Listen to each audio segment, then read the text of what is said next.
president will be implementing tomorrow a 25% tariffs on Mexico, 25% tariffs on Canada, and a 10% tariff on China. The president suggesting further tariffs are on the way, meaning those price increases may just be beginning. Just hours before a trade war was set to commence, a partial step back from the brink. The price you pay for certain goods could be set to rise.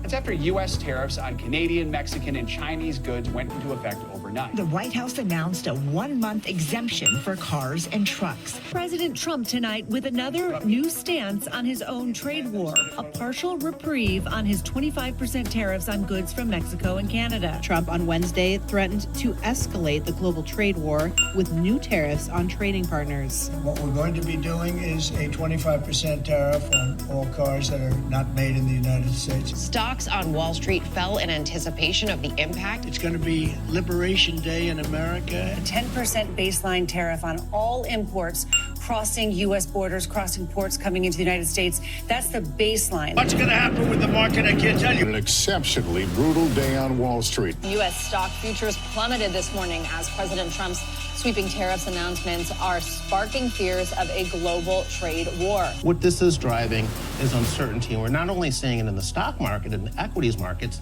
we're also seeing it in the value of the dollar, which has fallen. Would you be open to a pause in tariffs to allow for negotiation? Well, we're not looking at that. Less than a day after these tariffs, global in nature, went into effect, the president says he is pausing or substantially reducing most of them.